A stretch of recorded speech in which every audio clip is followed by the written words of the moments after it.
Hello TFI వానిసులు.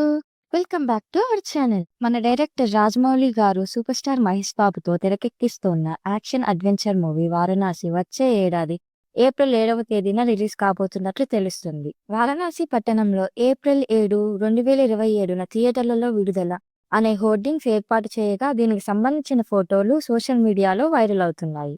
Rebel star Prabhas గారు నటించిన fauji movie నుంచి మాస్ అప్డేట్. 1940 బ్యాక్డ్రాప్లో సైనికుడిగా ప్రభాస్ రఫ్ఫాడించబోతున్నాడు. హను రాఘవపుడి డైరెక్షన్లో మైత్రి మూవీ మేకర్స్ నిర్మిస్తున్న ఈ మూవీ 2026 దసరాకి థియేటర్లలో రచ్చ చేయబోతుంది. తమిళ డైరెక్టర్ లోకేష్ కనగరాజ్ డైరెక్షన్లో అల్లు అర్జున్ ఓ సినిమా చేయబోతున్న సంగతి తెలిసిందే. ఇందులో హీరోయిన్గా బాలీవుడ్ నటి శ్రద్ధా కపూర్ నటించే అవకాశం ఉందని సినీ వర్గాలు వెల్లడించాయి. దీనిపై మూవీ టీం నుంచి ప్రకటన రావాల్సి ఉంది.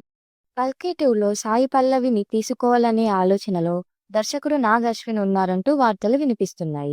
కల్కి 2లో దీపికా పడుకొనే క్యారెక్టర్కు భారీ ట్విస్ట్తో ముగింపు పలకాలని అనుకుంటున్నారని తెలుస్తోంది. ధురంధర్ మూవీ 3 భాషల్లో నెట్ఫ్లిక్స్లో రిలీజ్ అయింది. ఈ సినిమా నుంచి 10 నిమిషాలు ట్రిమ్ చేసి ఓటీటీలో రిలీజ్ చేశారు. దీనివల్ల ఫ్యాన్స్ నిరాశలో ఉన్నారు. ఛాంపియన్ మూవీ కూడా నెట్ఫ్లిక్స్లో రిలీజ్ అయింది. మన రెబల్ జాబ్ మూవీ జియో హాట్‌స్టార్‌లో ఫిబ్రవరి 6వ తేదీన రిలీజ్ కానుంది. వారణాసి మూవీ ఇంకా స్పిరిట్ మూవీలో మీరు ఏ మూవీ కోసం ఎదురు చూస్తున్నారో కామెంట్‌లో తెలపండి. ప్లీజ్ లైక్ అండ్ సబ్స్క్రైబ్ చేయొచ్చు కదా.